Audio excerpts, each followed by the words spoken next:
What is going on, everybody? We are back in the flow. We're at the Fryar place in studio where the conversations are fire.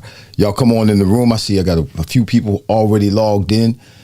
Shout out to us. Let us know who's watching right now. Say something in the comments so we can shout back at you. It's good to see everybody. Good to have you on. We got a great guest for you today. We are, like I said, live in the studio. We are not at the Cigar Code. We will be next week at the Cigar Code, and our guest next week will be none other than Big Dog Hollis Tank Thomas. It should be a great show. But until then, in the meantime and in the between time, we're here in the studio. That's what we do 3 weeks out of the month. And we have a great guest. We have him virtual. He's standing by. But before we get to the guest, G. Albert, I see you, my brother. God bless you. Thanks for being with us today. Before we get to the guest, you know we got to pay some bills, right? So y'all check this out. Are you planning a special trip or a night out? Don't bother with the hassle of driving, parking, and traffic. Just call Ed Smooth Transport. One-way or round trips available. We will take you there, and we will also pick you up. Enjoy a night on the town with Ed Smooth Transport. Call us 609-471-2653 or 609-314-6619. Visit our website to take advantage of our monthly specials at www.smooftransport.com. Ed Smooth Transport, where experience meets comfort. In Lancaster County, Pennsylvania, there's a slightly slower pace of living. That's also where you'll find the home of Stoltz Fish Structures, where quality, integrity, and world-class customer service are more than just a way to do business. It's a way of life.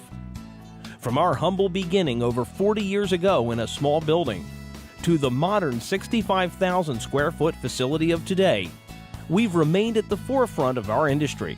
Everything from gazebos and sheds to garages and pergolas, and everything in between.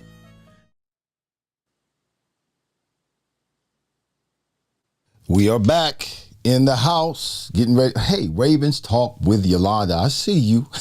It's logged in right here on YouTube at the Fryar place. Thanks for being with us today, Ravens Talk. What is it, Yolanda? I guess your name is Yolanda. Thanks, Yolanda, for being with us. She said Ravens Talk with Yolanda. I guess you can log on in the middle of the season when we play the Ravens. All right, we do play the Ravens this year, so we can banter back and forth if you like. I'll wait to hear from you back then. Dawn, what's going on? Dawn is in the house. Good to see you too. Listen, I'm not going to hold my guest any longer. He's been waiting in the cut. Great friend of mine. Great man in this area here in Philadelphia. They call him G. Cobb is what they call him. His real name is Garry Cobb, but they call him G. Cobb. G. Cobb in the house, yeah. Drafted in 1979 in the 9th round. Linebacker from USC. Drafted by the Dallas Cowboys. Boo! Eagles fans, boo! Drafted by the Dallas Cowboys. Went to the Lions after the Cowboys. Came here to the Eagles. Yay! And then he went back to the Cowboys. Don't know why he did that. We're going to talk to him about it. You all can ask him yourself. If you have a question for him when he comes on here in a second, please put a Q, capital Q, semicolon, and write your question, and I'm sure I will see it. We will address it. And we'll see if we can't get him to say something about it. But G. Cobb is in the house. What's going on, man? Come on in the room. Hey, it's good to be here, you know. Got people clapping. Look, people clapping for you. What's going on, man? It, no, good to be listen. here and good to spend some time with you. Well, you too, brother, and I appreciate you. You know, I was talking to you earlier when we were off air. You've always been a positive influence in my life, particularly these past, 10 years or so, 9 years or so, when I really needed the people who are with me. I really needed them with me, and you've been one of those cats, man. So I really do appreciate you. You're the same all the time, man. You just don't change. And you got that smile all the time. That same G-Con smile. I mean, people may know you and people may see you out in public. And sometimes people know that when we're in public, we have to put on that, not facade, but we have to put on the smile and make sure we carry ourselves in a positive way and have positive energy. But people aren't always that way when they're not in public. But you're that way all the time, man. Where do you get that positive disposition from? Well, I think I got it from my parents. I can't say enough about the two people that raised me.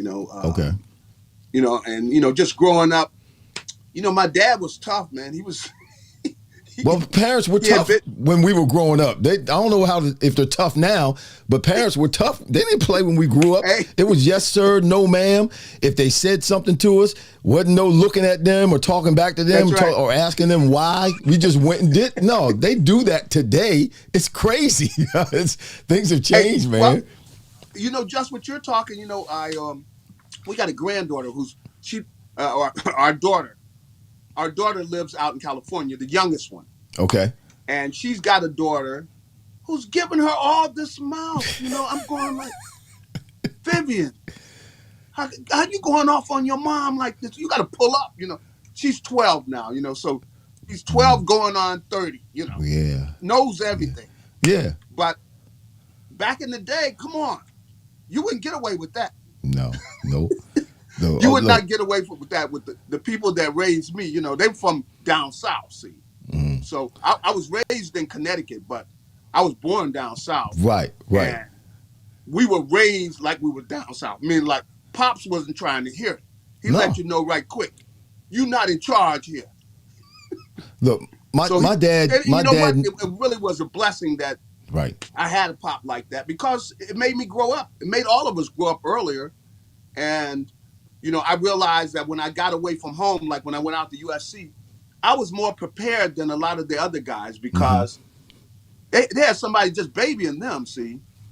Some of the guys didn't want to work hard, so when we got out there, where USC was then when we got out there, look, you better get tough quickly because you're going to get punched right in the mouth, Life will punch you in the mouth, yeah. That's right, and that's the way it was. In fact, I remember, and I was, I played baseball and played football. So, you're messing up my questions, man. Look, okay, all right. No, you're getting ahead of me, man. Right. But no, yeah, you do tell stories. I've heard you tell stories and to encourage people, but to about your childhood and about how your parents raised you, because that's played a very, very significant part in your life in terms of where you are right now and even being able to overcome some of the struggles that you've had. Well, that's why I have a weak spot or soft spot for people going through challenges. Come on, we didn't have anything, man. At times when we were little kids, we ate mayonnaise sandwiches. Okay, we were little kids, People don't know about that. Until my father, he got a good job, Yeah. But of course, when you eat mayonnaise sandwiches, all you know was eating mayonnaise sandwiches. You don't know there's anything wrong with eating mayonnaise sandwiches, So, and we had a big family, and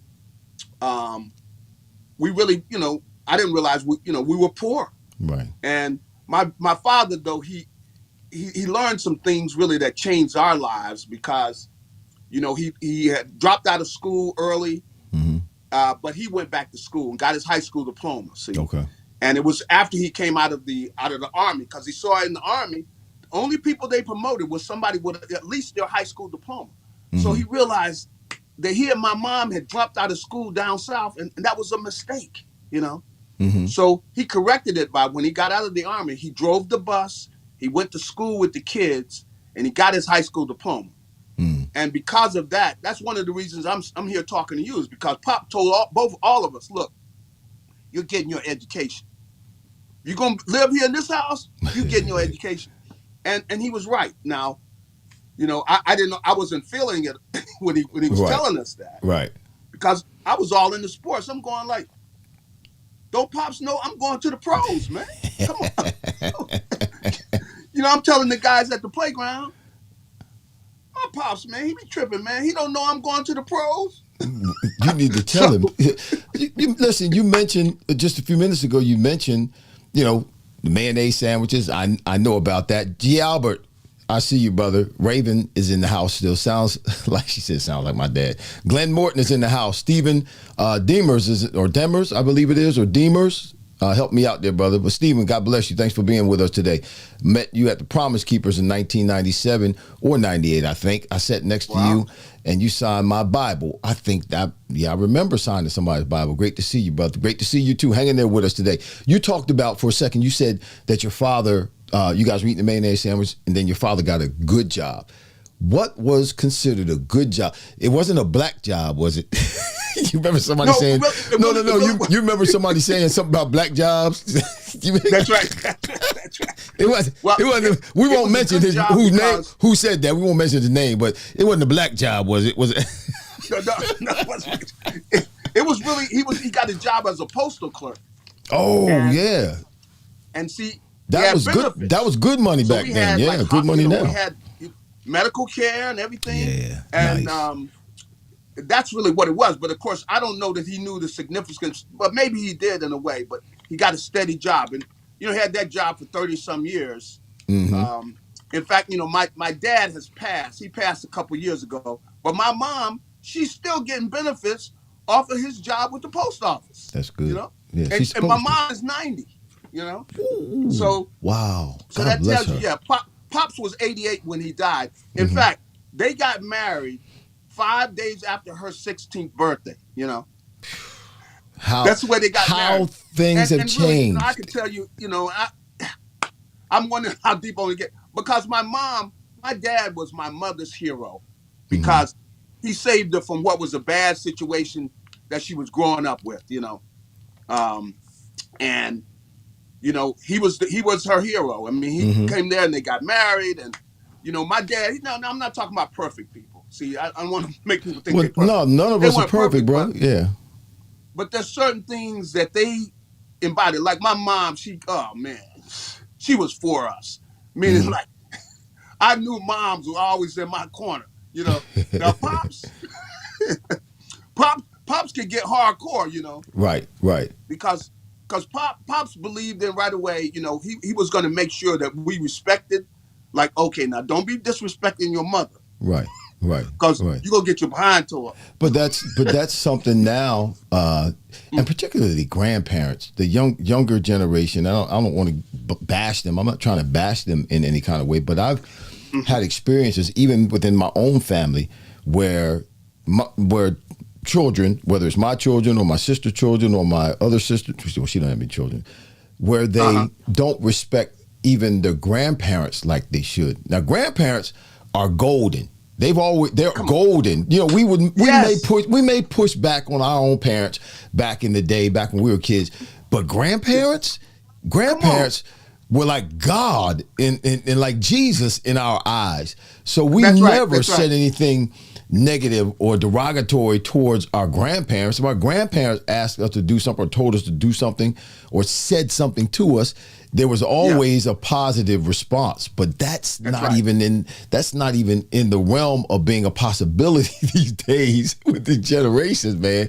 We are going to hell in a handbasket. That's what it's bad. Well, see, I saw that, and really, I saw that in my extended family, in my father's family. See, now they had 16 kids. My father was like the third of 16. That don't happen no more either. Yeah, that doesn't happen anymore either. Yeah.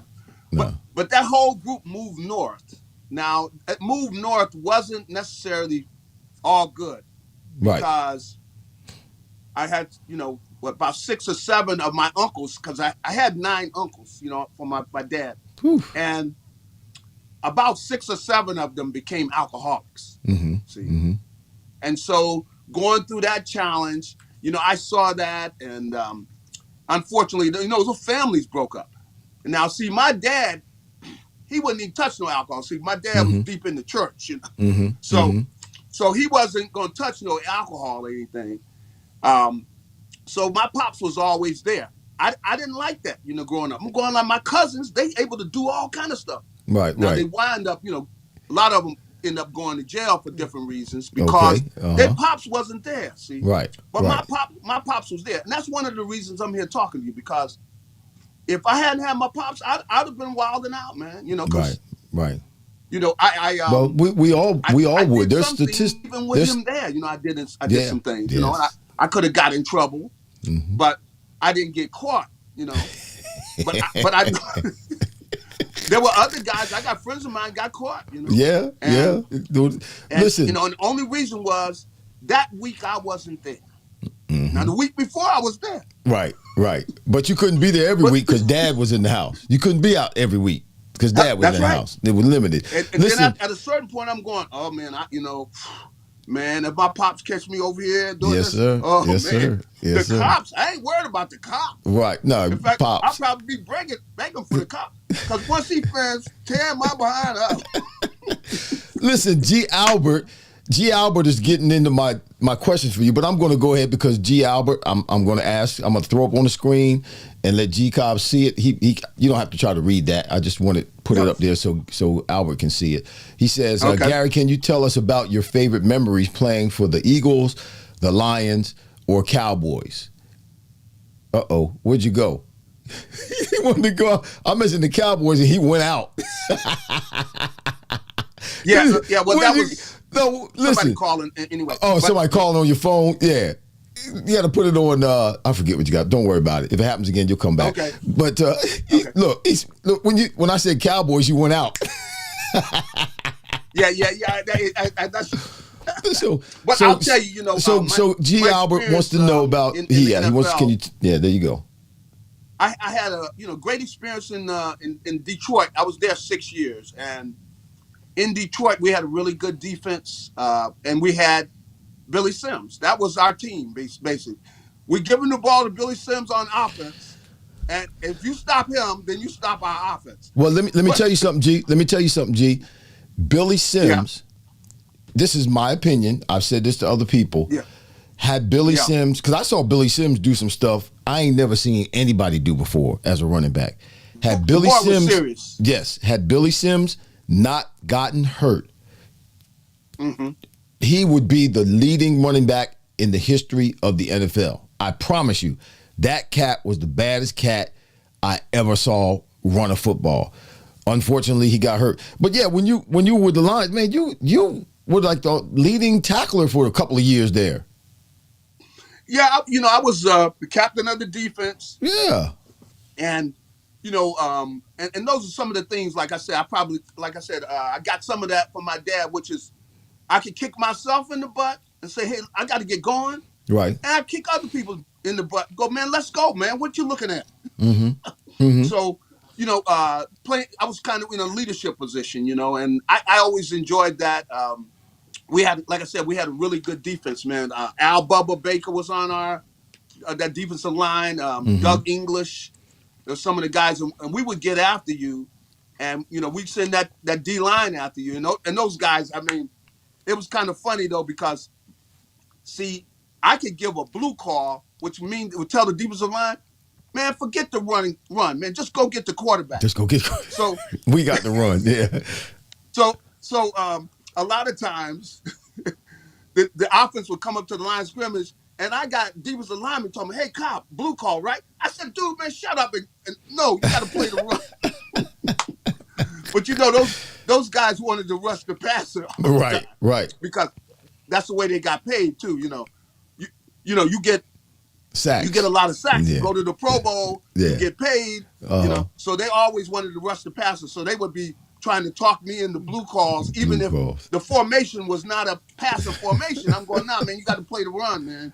But anyway, we had a lot of fun though with those guys, and that's the thing you remember is because Al Baker was just crazy, man. He would be doing all kind of crazy things in the huddle and stuff, telling jokes and stuff, but he was a great player, and we had some other guys who were very good players. Now, when I came with the Eagles, I was going to say, when you were with the Eagles, you played with Jerome Brown. Well, played for Buddy Ryan, first of all. And I want to go back after we finish talking about this. I want to go back. Remind me to go back and talk to you about playing for Tom Landry, because Tom Landry is who drafted you. So, but yeah, when you were here in Philly, Buddy Ryan was the head coach. You played with Jerome Brown. You played with Reggie White, Clyde Simmons.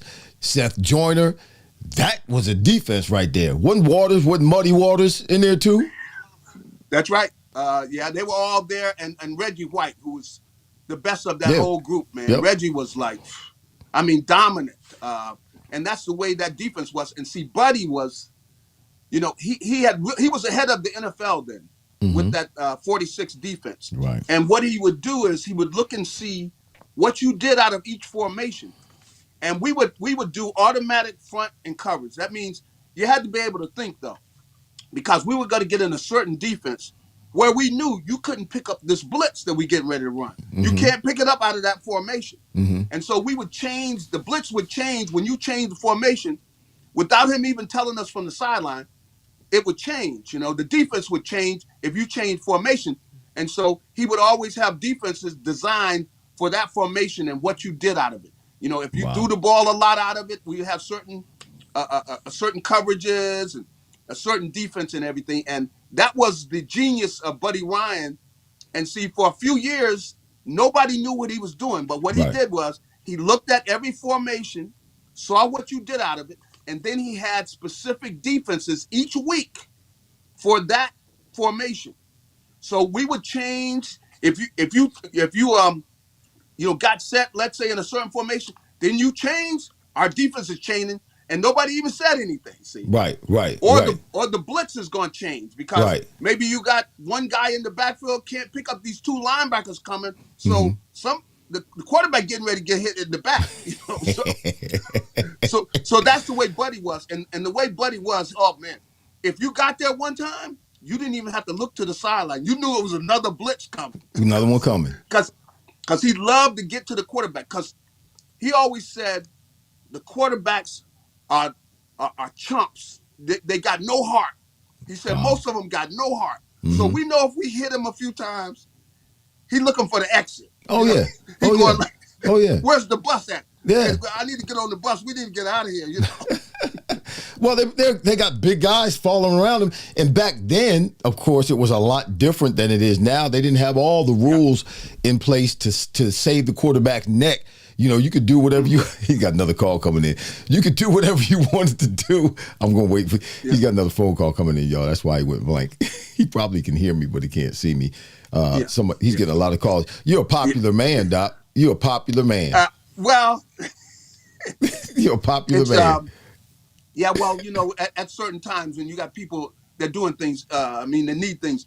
But, I could tell you about some other things, which is really, I work for the league, some of the things helping guys, helping players that have been released, because, there's a tough side of the NFL people don't know about is, a lot of times most guys, now, you and I played, of course, you played forever. But 17. I played 17. Yeah, no, to play that long. But most of the guys that people don't know about, they're in 1, 2, 3 years and they're gone. And they're out. And so those guys, a lot of times, they got to make adjustments and they've got to, get sober to where they go, look, that's over. And now I got to do something else. And they need to find a job and different things like that. So, there are different things that I would do with the NFL to try to help those guys that lead the league. But we were talking about the Eagles, though. We really, man, I tell you, it was fun playing for Buddy Ryan, playing defense for him because he was on the attack. And like I said, for a number of years, he was ahead of the offensive coordinators in the league. That's why we would get so many blitzes. We got guys coming free, and we would have a time, and he would tell you, look, you get a shot at that quarterback. He said, really, early in the game, he would tell us, 15 yards is on me. There you go. Slam him. Early in the game, if you within 2 steps of that quarterback and he throws the ball away, hit him. Hit him. Hit him. Yeah, hit him. Hit him. The 15 is on me. Well, you know what? They've managed to take the ability to intimidate your opponent in football. They've taken that pretty much out of the game because that was really the biggest part of what we did back then. We tried to obviously impose our will on our opponent, but more so than anything else, we wanted to intimidate our opponent. Whether it's me running down the field or running by a guy and showing That's him right. you can't run with me. That intimidates him. Or whether it's me cracking back on a linebacker, letting him know, okay, you better keep your head on a swivel. That's a little bit of intimidation. Or whether it's like you said, you take 2 steps and grab the quarterback and slam him on his head. That's intimidation. And they've taken that out of the game. So, yeah, the game has definitely changed. Tark, what's going on? I see you, bro. James, Monsanto. Yes. What's going on, James? We got a bunch of folk watching. Did you call some folk and tell them to come on today? G Cobb, because we got a lot of folk watching right now. Listen, we appreciate all of y'all. Y'all still in the house? Dawn, you still in the house? Yolanda, you still in the house? Holler at a brother. Let us know. If you have any questions for G Cobb, listen, I want to go back, G, to you getting drafted in 1979 by the Dallas Cowboys. You were drafted by Tom Landry. I mean, he's one of the greatest head coaches, one of the greatest coaches in football, period, let alone the NFL. He's one of the greatest coaches ever.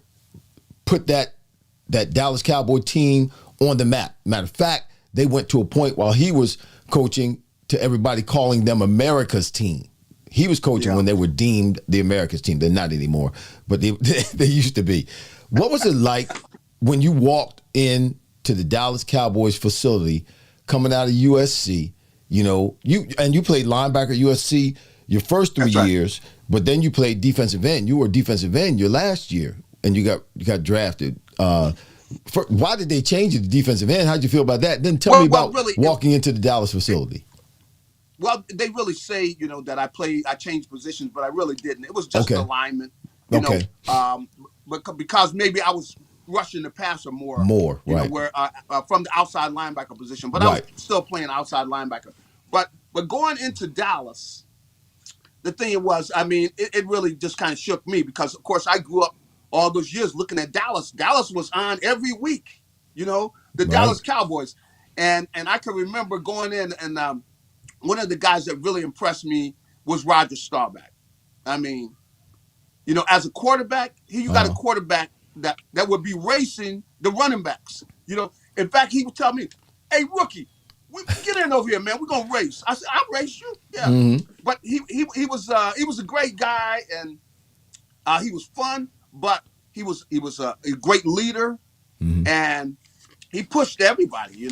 Roger would be out there running with everybody, the lifting, and he would be the guy in there pushing everybody, going like, "Hey, look, let's do 2 more sets." And it was fun being around him. And of course, man, Tony Dorsett, man, oh man, you do not want to get in a foot race with him, man.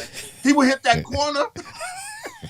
He looked like he's scooting too. He'd just be scooting, gone. Hey, I got contained, and I'm getting in the foot race, and this dude he's around the corner and 15 yards downfield. I'm still trying to get there, but he was just, I mean, he had that burst, and you're right, he was like a scooter. He scooted, smooth. But he was there, and you had all those guys. Preston Pearson, I remember he was there. He was like the third down back. Was very skilled and pushing off on you and running his route. He knew how to do it because he's gonna push you off down low. See, and he's going to, but those guys, I really appreciate them because they taught me a lot of things there while I was there. And so you had, like I said, Staubach, Dorsett, Preston Pearson, Drew Pearson. And Drew was the comedian. He would be telling the jokes in the locker room. I met Drew some years later. Yeah, he was a great receiver, and the big thing about him was precision. He would run precise routes, and he and Roger Staubach were on the same page with their timing on everything, and so you knew where Roger was going on a big play with the game on the line. He's looking for Drew, you see, and you would see them though after practice. Everybody else is going in. And see, this is teaching me things as a rookie. I'm sitting, they're out there still working. Right. Throwing them routes, getting that timing down. Everything, they're on the same page on everything. And, like when I go out and talk to youngsters, I tell them about things like that where, even Michael Jordan, when I was covering the, different things I was doing, covering the Bulls, you see Michael Jordan still out there working. Everybody else is going in. Yeah. You know? And the Bulls, you're going like, now you see something to that. When when somebody comes, this great player, they talking about, they didn't do it by just playing games. They did it by putting in that work, Right. And I saw you. I mean, when you were with the Eagles, I'm going like, man, this dude here, man, what planet is he from? Because you were so strong. You run all day. You out there, you running all these routes, and then be out running some routes after practice and stuff. You're going like, man, this dude has got what kind of motors he? Yeah, I was old. I was old by then too. Yeah. But you were catching that ball, and you were the key to the offense, Yeah. And so those kind of things. That's what I learned. I saw with the Cowboys that they had a lot of guys like that. They're going to make sure that they were ready to play.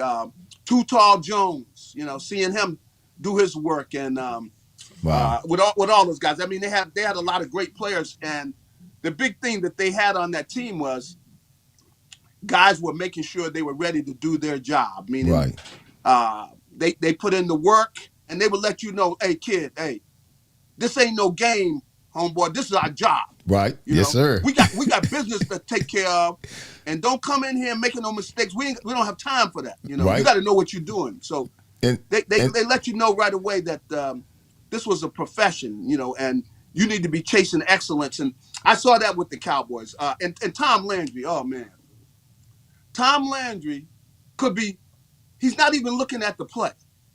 He's looking up in the stands, or somebody distracted him. So he's talking to somebody. He's talking to the offense, and the defense is out on the field.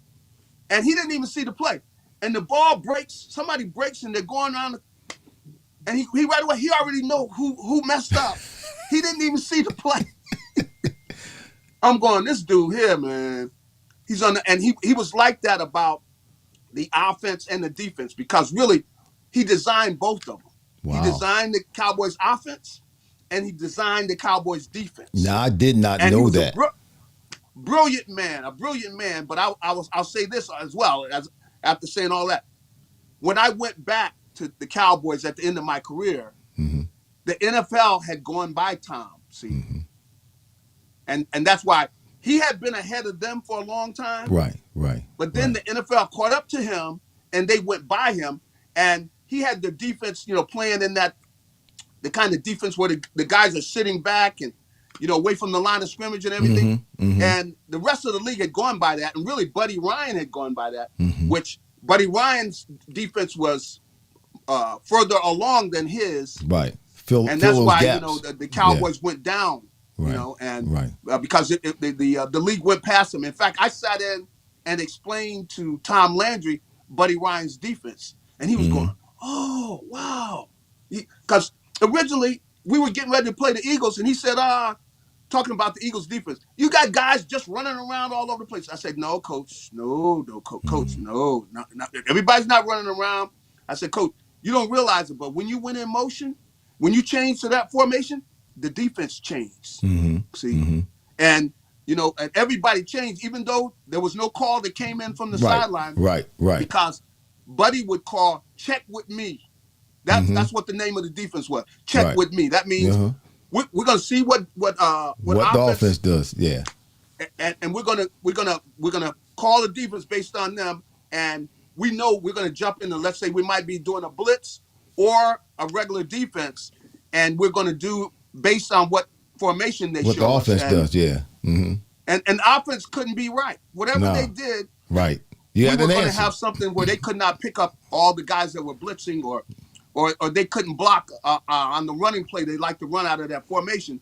Right. They can't block it against the defense we're going to get in. So that's because Buddy Ryan was ahead of him. Right. And, it really, it ended up, that's the reason that team went south, is because everybody caught up to what Tom was doing. But it took them 20 years to catch up to him. Right. Yeah, I kind of experienced the same thing when I was down in Miami. I was there for Don Shula's last year because in my mind, the same thing happened with Don Shula. He had been ahead of everyone else, ahead of the times, but then everything caught up to him, and he was unable to make the shift or the transition that the league was making, and it was time for him. It was time for him to go because everybody was catching up with him in terms of his schemes and his coaching and the way he did things. and things just weren't happening that way anymore. Listen, we're going to go to a break, but before we do, Raven talked with Yolanda. Yolanda asked you a question. I think you answered this question real quickly. She may not have caught it when you said it, but her question is, Garry, what is the difference for you playing, or what was the difference for you playing defensive end and outside linebacker? I think you answered that earlier. We were talking, but go ahead and answer that for Yolanda, and then we'll go to break. A lot of times, depending on the way defenses call it, you could have a guy lining up outside. He could either be a defensive end, depending on what the defensive coordinator calls him, or he could be a linebacker. Right. And really, I was playing linebacker because even though I was rushing the passer, I still could drop into coverage too. And at times I would drop into coverage. If a guy's playing defensive end, pure defensive end, he's never going to drop into coverage. He's always rushing the passer. Right. But I was playing linebacker, so sometimes I was rushing the passer, other times I was dropping into coverage. So that's the difference between a defensive end and a linebacker. Sometimes the outside linebacker can drop into coverage. Right. But a defensive end, he's not going to drop. He's always rushing the passer. So, but would a defensive end sometimes take a couple of steps forward like he's rushing and then back off a little bit to shake up? That. Now, to shake up the offensive line? And what you said, which is a good point. But see, they consider that a blitz. That's a blitz package. Right. That means he can drop. He's dropping. Right. But when he's dropping, it's considered, it's because, they got a certain blitz package. But at times he will drop into coverage. You're right. Sometimes the defensive end will drop into coverage. But, it's something that teams are doing now. But they consider that a blitz package. But there are definitely times when the defensive end drops into coverage as well. Right. Thanks, Yolanda. We thank you. Cheryl Williams is in the house. Cheryl, what's going on? Steve Andrews in the house. Emoji is Cheryl Williams. Cheryl, emoji. You got two different things. My mother is watching right now, G Cobb. Mama is in the house. Listen, guys, we're going to go to a commercial. We got to pay some more bills. But right after the commercial, we're going to get in some real good stuff with G Cobb. All right? Y'all watch this. Check this out. The cruise. Yeah, there you go.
All right, we're back. Listen, Stolefish Structures is a 49-year-old family business. Stolefish Structures is a storage, shed, and garage company located in the heart of the Amish country. Yes, they ship structures nationwide. You can check them out on mysheds.com. They strive to be the undisputed choice of modular garages, sheds, and outdoor living products in the United States while furthering the kingdom of God. That's why I love them. That's why they're one of my clients. Yes, Stolfish Structures is known for their fast delivery, great quality, and great client service. So if you're looking for a garage or shed or any kind of outdoor living product, Stolfish Structures is the way to go. Check them out on mysheds.com. Come on back in the house, G Cobb. Good to see you, brother. He's back. Oh, yeah. We're back. We're done with commercials for the rest of the day. No more commercials. So listen, we're shifting. We're going to shift out of football because in 2014, you, my man, and I did not know this about you. I did some research. You ran for the New Jersey's first congressional district. You were the Republican nominee. You lost to Donald Norcross. Yes. You got 39.4%. He had 57.4%. That's pretty good, bro. What in the world was you doing? Where did that come from, man? I didn't know you were a politician or into politics like that. You never mentioned that kind of stuff. What pushed you, or what spurred you, or what encouraged you to do that? Well, I've always had, different beliefs about things, what I mentioned to you about going into the prisons and talking to kids in the prisons and things. Mm-hmm. I just, one of the big things I don't like is, the family. I know that the family of a community is very important. So I just look for, in whether it's political, how's the politics affecting the family, and I know that that's going to be the key to a community is if the families are not healthy, right, and you got kids being raised in situations where they're not, the dad's not there, there's no man in a lot of these kids' lives, and I wanted to help. I want to help. Still want to help change some of those things, and so I feel strongly about certain things, and that's why I got involved with the politics. It probably wasn't the wisest decision from the standpoint of being ready, because I wasn't all the way ready. And you need your campaign to be all ready, and you need to have the right people in position to run the campaign and all that. And if I had to do over, I would have waited and planned better, But I had some people to talk me into it. But I feel strongly about certain things in our communities, and it hurts me when I see kids who they don't even hardly have a chance because their families all broke up, mom and pops, and pops is not in their life. And I know that I didn't get caught up in some things because my pops was there. Mm-hmm. But if he wasn't, I probably wouldn't be here, Right. Yeah. So that's some of the things that reason I got into it. But like I said, if I had to do over again, I probably would have taken my time. I still would have ran maybe later on, but I'd have been more prepared. I kind of jumped into it, kind of last minute. Yeah, but you gave him a run for the money, bro. You came close, Doc. You did well. You probably should have ran again. Henry Hall is in the house. My sister Hope Wiley is in the house. But we got folk jumping on today. Y'all shout out to all of y'all at the same time. Thank you for supporting the Fryar Place. This is where the conversations are fire, y'all. And this is the fire conversation. Listen, you've done such a good job with, focusing on the youth and troubled youth and sending your message, mentoring them, that president at the time, George W. Bush, he honored you for your work that you do with troubled youth. What was that award, and what did that do for you, man? Did you go to the White House, and what was it in reference to? Well, I didn't go to the White House. I had to go. He was making a speech down in Philadelphia. Okay. So I had to go over there to receive this award, and it was in front of this, in this big auditorium and everything. And that's great. They had me come up and to give me that award. But it's something that hey, I really feel that's something that really it touches me because, like I said, I saw what happened to my cousins who their dad wasn't there. My dad was there. And I saw that how much it was a blessing that I didn't know about and understand. If you'd asked me when I was growing up, I was going like, you could have pops, Right. but see, when I got out to USC, I started seeing, some of these guys are not ready. And my pops has got me ready, Right. That's and he great. had prepared me about, being disciplined. That, if you're not gonna work, then don't expect good results. You got to be willing to put in the work. You got to get up early and put in the work, and he drilled that in us because, of course, from being raised in the South and being in the Army, because we used to joke and say we were raised in the Army. We might as well have been in the Army because Pops was putting it on us. And You were his little, dad, y'all were his little troops. That's right. The Cobb troops. That's what it was. And see, my Pops is only 5'6". Oh, See, he's a little guy, that's the way my dad was so, too. Just mean as a rattlesnake. My dad and mean as a rattlesnake. my mom, I got my height from my mom's side of the family. See? Me, But that's my same Pops with me. now, Pops was buff now. Yeah, yep. You didn't want to get in no battle because Pops done been working hard down there in the South. He know about hard work and everything. But I remember my brothers and sisters would be talking about how he didn't even have to. He didn't even need a plane when he was come out. Let's say for the Rose Bowl or some game we'd have. My Pops would come out. They said he didn't even need a plane. He was so elated, he was so thrilled about everything because he was in there with me and with all the rest of them, all my brothers and sisters. They went on to college, did well, and my father was the bad guy, even though he was the good guy because my mom, she was the loving one and everything, and always the encourager. But my pop, he would tell you the truth. Now he was not gonna lie to you. He gonna tell you, you need to get off your behind or whatever else adjustment you needed to make. And that's good stuff. He wasn't able to really enjoy all of that with us until we were out of there, and then he didn't have to be the bad guy. See, right, he didn't have to be the discipline. And you realize, man, he had done his job. Come on, this man was put his life on the line for me, and I realized, man, I had a great father, man. And but like I said, I wouldn't have said that when I was growing up. Yeah, not when you're in the middle of the storm. No, that's right. You don't find out till you come through the storm that it was beneficial. Yeah, you say you blessed if you got a dad that's being honest with you and he's telling you the truth. I said, man, you need to give him a hug because he's going to help you later on. It's just like Irv, just like a good coach. Right. I tell the kids, when you're walking down, the stairs or whatever, and you're going up there to the field, you getting ready to play, you got your equipment on, you walking through, you feel real good if you got a coach that got you ready.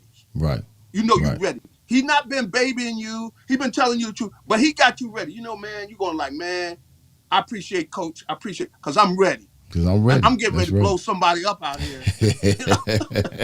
Listen. And that's where my dad was. I got something else that I didn't realize, and we talked about this for a minute. Then we're gonna talk a little Eagles here before we close out. But man, you wrote a book, man, and this Don't Be Clueless: 7 Keys to Life in the Real World. Talk about that is real right there. That title in and of itself, man, is strong. It's strong. Nothing less than strong. The 7 keys. What are the 7 keys to life in the real world? And where did you get "Don't Be Clueless"? Where did that come from? Well, I guess it was just something that I got from when I go out and I speak. And you see where you got certain youngsters, they don't realize what's going on, and really, I was that in certain ways where I didn't realize my pop is the best thing I got going for me because I got me a coach that's getting me ready, and it's just something to let kids know, really the youth, to let them know, look, life is not going to be a free ride, if you're going to be lazy and you think and you're going to blame everybody else for your laziness, it's not going to work. You're going to fail. You're going to have bad things happen. And you're always the last one to do things. Everybody got to beg you, to put in the work, and I go up to practice. Sometimes you see a guy, he figure he can take practice off all the time because he fake hurt, coming up with all these phony injuries. Look, if you don't put in the work, you're gonna reap what you sow. Yeah. I mean, come on. Yeah. And so it's not really that complicated, but a lot of times, people don't want to be, they don't want to be honest, and life is gonna make you be honest, and sometimes, like hey, and I can't say I haven't been. I've been on times where I'm going like, man, now what did you do that for? That was stupid. And I got to go have that talk with myself and go, Right. man, That's, you can't do that anymore. So that's really what the book is about. It's about different points, like, being willing to put in the work, appreciating, people that you got in your life that have helped you, go right. back and tell them, that you appreciated them. And, or if you see people that could use a compliment and you see something good, to be able to go, hey man, you know what? You're very good at this. You got an ability here, because you sowing that out, eventually people are going to come help you too. See, because when you do right by people and you try to help them, it's going to come back, So, and these are laws. These are not things that are just by accident. But if you put certain things to work in your life, it's going to benefit you. And that means, treating people the way you want to be treated, being willing to work hard, looking for good things in people, rather than, and so you can see somebody that you can encourage, somebody who everybody else is stepping on, and you go there and give them some encouragement. And years in the future, that person will come, you know what?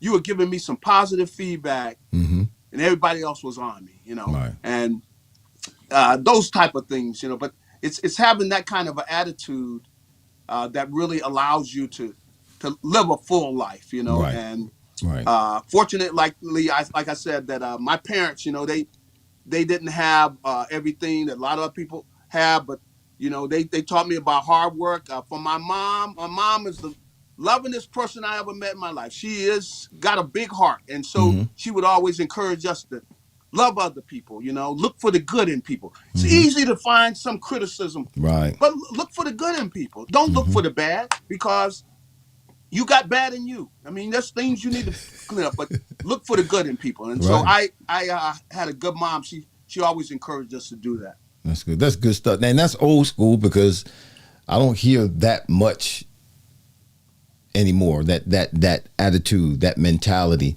looking to build others up, pouring into others, for not forgetting about myself, but, like the Bible says, thinking about other people before I think about myself. Consider their circumstances, consider their hardships, consider what they may be going through, and look for the opportunities to encourage somebody, to speak a positive word into somebody, to pat somebody on the back, to tell somebody that you did a good job, that I see you, I feel your pain, just to help to be a bridge to get them to the next portion of their life, or just the next day. My goodness. That's right. Yolanda said that's a great mindset. So let's get out of that. Okay, we're done with all that. Let's talk a little bit football. We've been talking football, but I'm going, this last few minutes, you've been going down. The Eagles are in training camp right now. They had the first week, finished out the first week, not a whole week, it's just been like 3 days. But you've been down there every day. First of all, how in the name of Jesus do you get into the practices, man? I gotta like sneak in to get into practice. I can't get into a practice. How you get into a practice? Well, I'm part of the and media. Why come you don't take me? Well, hey, tell you what, hey, anytime you want to go over there, I can get you in. Okay, all right, cool. All right, y'all. Look, yeah. I got you taped now. You're on tape now, bro. I got this recorded, so this is okay. This is so it shall be written, so it shall be done. It's etched in stone now. Okay. So tell us about what you think is going to happen with the Eagles, where they are right now. I know it's only been a few days, and also what you think might be a stickler for them, what you think might be a stick in the mud for them, might be their Achilles heel this year. Mm-hmm. Well, I'll tell you this, Jalen Hurts they really look good. I like what they're doing offensively. And he's been like 1, 2, 3, the ball is out. He's getting rid of the ball a lot quicker. Mm-hmm. You can see that they're running motion. They're utilizing motion that they didn't do last year. Yeah, they did none of that. And it seems like he and Kellen Moore they're in a good place. I mean, you see he likes what they're doing, and they got weapons, man. I mean, now with Saquon Barkley back there, it's a whole it goes to another level. That offense goes to another level. Situation because what are you going to call? You got a great offensive line in front of him, and you got Saquon Barkley back there. Now, this boy here, the boy has got burner speed. And he got these big legs and stuff. Where he's a problem. But listen, a major problem. He's been the only help he had was OBJ some years ago when he was with the Giants. That's the only help he had. Other than that, he was the only offensive threat for the Giants the past 3-4 years. And all they had to do, defensive coordinators, was set 8 in the box to stop him. That's right. And even though they did that, they still couldn't stop him. He still was productive. People think that he is injury prone. Yes, he did get injured, and he only played 2 games that particular year that he hurt his knee. But 5 of the 6 years that he was with the Giants, he played 13 or more games.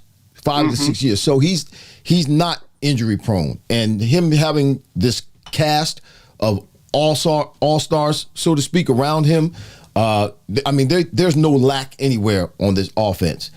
At the receiver position, at the tight end position, at the line position, quarterback position, there's no lack anywhere. They don't have any excuse this year for not being successful. And I think they're going to have a big year offensively. I can tell you that. Now on the defensive side, they got a lot of youngsters, man. They got young boys. Now they got talent, right? But they got young boys now. You start with the defensive line. Now, Jordan Davis is a kid that could be a great player, but he's got to get in better shape. He's in better shape now, but he got to stay in shape through the season. He's got, a big appetite, and he's so big and everything that he needs to be working out during the season. Because he is he's got a lot of talent. Now, the other kid, Jalen Carter. He's already ready. He's going to have a big year, I think. Yeah, he's a beast. But Jordan Davis is going to be the big thing. Is can he give them, enough quality plays, meaning that he's in good enough shape to where he can play the way he's capable. Because he's going to be a force too. Because they've gotten better. Jordan Davis is looks like he's going to really be effective this year. But the whole thing is he's got to be able to be in shape well over enough time. To play enough plays because they don't have Fletcher there anymore. See, Fletcher's gone. Right. So they gotta give them at least 50, 60 plays a game. Well, he's got to put his big boy literally put his big boy pants on, stop sipping with that teaspoon and pick up a big spoon with one hand, grip it with his whole hand and take a big scoop of peanut butter and eat. It's time to eat. It's time for that boy to eat. This is his 3rd year. He got to get off. He got to poop or get off the pot. No, you're right. And you know what? I was saying, boy, I could really use some time with him because I take him in the room, tell him, look, man, hey, forget all this nonsense. You gotta come with it now, man. Right. Look at all you got to hit. I said, right over here, man, you got $15, $20 million a year contract. Okay, if you come out with what you're capable of, because you got the strength, athletic ability, and everything, you just got to be in good enough shape, man. So I don't care what you got to do. You got to run after practice. Is that what you got to do? You got to get in better shape. You got to be in the kind of shape where you have the stamina to play hard 50 plays or 55 plays a game. Because if you can do that, he's got as much talent as anybody in the league. Yeah, and this dude is strong. He's athletic. And, when he's in shape, like last year, he ran down like one of the running backs. He was trying to get to the sideline. This boy is running. But see, he gets tired, and he'll get to the point where he's just in there, just kind of hiding. Going through the motions, going through the motions, man, block me so I don't have to run. Right. And that's he's a first round draft choice. He should be playing like a first. This is his 3rd year. He's had 2 years. Okay, your rookie year. Okay, we'll give you a bye for the rookie year. 2nd year, I was expecting him to make that 2nd year, sophomore year jump that most professional football players make that play some extended time in the NFL. He still didn't do that. He had a couple of moments early in the season, but there's nothing. He's got no excuses this year. This is his third year. He's had no major injuries, bruh. Yep. It's time. Step up. It's time and be the beast that you're capable of being. That's right. So they need him to play the way he's capable, and he's going to be a key part of the defense. So they need him to get that stamina. Now, the linebackers, Devin White is kind of undersized, but I could see that he's got a lot of ability. He's got didn't he get benched? Wasn't he benched down in Tampa? He got benched down there in Tampa. Yeah. And I think he's got a case where he's probably kind of living off of the fact that he helped them win a Super Bowl and all that. That's in the past. Yeah, he's not there anymore. He's still got tremendous ability, great quickness, recognizes formations and plays and everything. He's got great instincts and all that. I think they're going to have a good year out of him now. Okay. What about Huff? Whoever's going to be in there next to him, that's going to be a battle. LiQWYD Dean is a kid that came out of Georgia. Yep. He hasn't been able to get on the field yet. He's been hurt. Young guy, Zach Bourne. Now, Zach Bourne is bigger than both LiQWYD Dean and, Devin White. He's bigger. He's a bigger linebacker, and he's athletic. So it looks like he's going to be one of the starters out there, even though he really played outside linebacker before. I think it was in Jacksonville or somewhere where he was playing. But now it looks like he's going to be one of the starters there. And they got quite a few cornerbacks. They got some quarterbacks with some talent. One of the kids that really was one of the more impressive guys is a kid that got in some trouble last year. I'm trying to remember his name. He's a corner, Isaiah Rodgers. Okay. And Isaiah Rodgers is as talented as most of the quarterbacks. I mean, most of the corners I've seen. He's fast. And see, we don't hear his name with the acquisition or the drafts that we just got. And, Cooper DeJean and I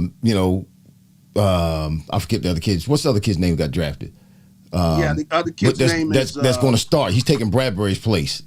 Quinion Mitchell. Quinion Mitchell, yeah. But when I was over there, they've got Slay over on one side, right? And they had Isaiah Rodgers in there. See? Oh, really? And Quinion Mitchell wasn't on the other side. Mitchell, I don't think he's going to be a starter.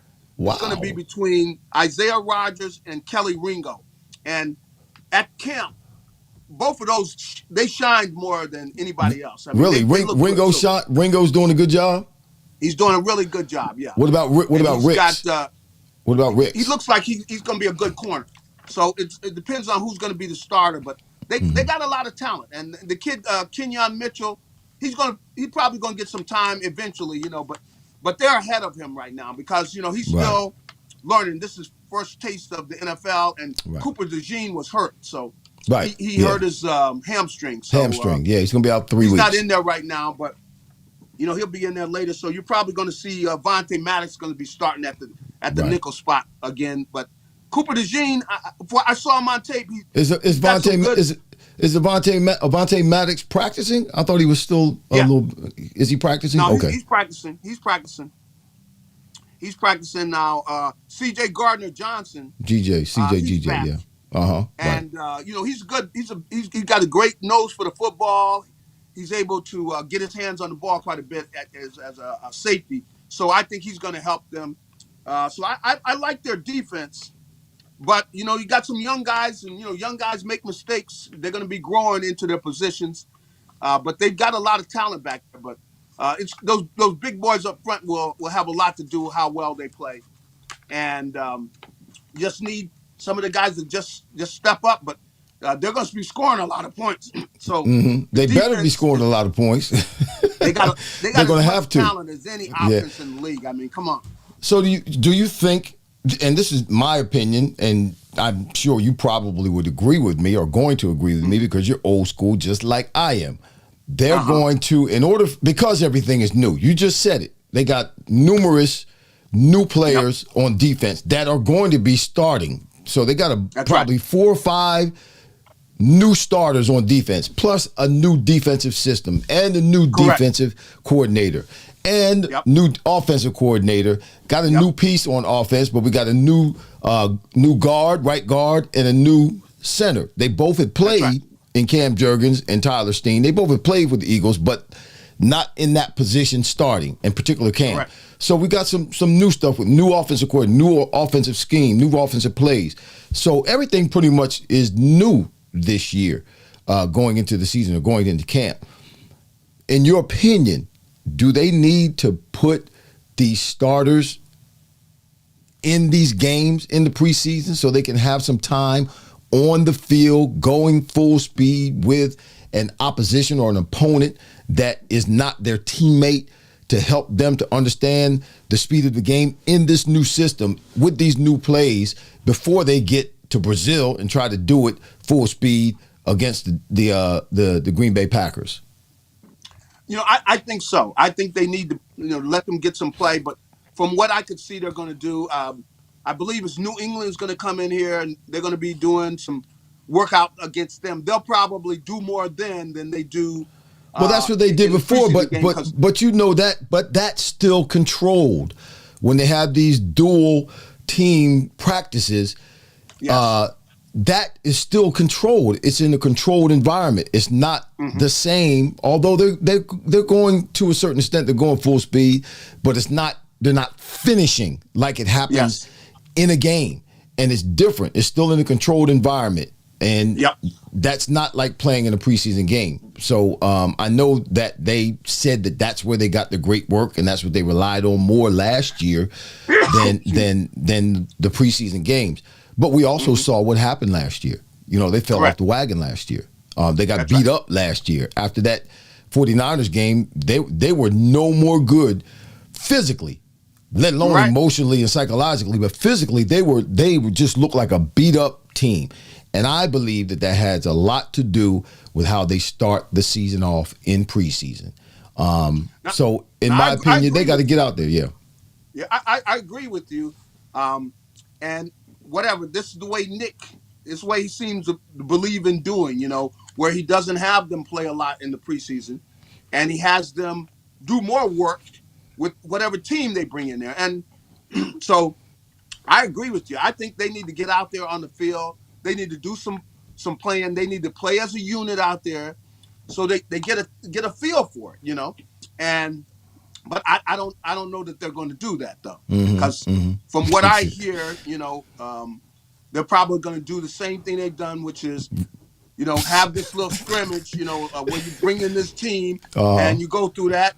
And you're right, because when you're a veteran player, sometimes you halfway know the play before they even run it, because you've seen them working on it, in practice, so you get an advantage, and it's not like being in a game when you're out there against another team and that other team is trying to beat you. That's right. And that's right. It's a competitive environment, and I think, and I always like to get in and play some in the preseason, because you get some real football. Come on. Listen, you want to feel it. I want to catch a ball and get tackled.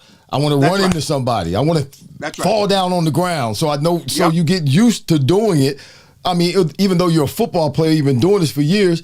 You take time off during the off season when it's not game time. So you got to get reacclimated to those things happening. And I'm not a real big fan of Sirianni anyway, because the first time I met that cat, man, I was out there practice, and he came over to me and said hi. He said, I remember you. We used to play Techno Bowl with you. I'm like, fool, what do you mean Techno Bowl with me? That's all you remember about me? I played 17 years in the league, 5 Pro Bowls. I played, what are you talking about, man? That's all. So I'm not a fan of his. Well, Super Bowl, man. Really, he's in a situation which you don't rarely see coaches in, which is they really kind of fired him in a way. Yup, they demoted him. but they kept him. They kept him here, meaning like they castrated him. The offense or they castrated him.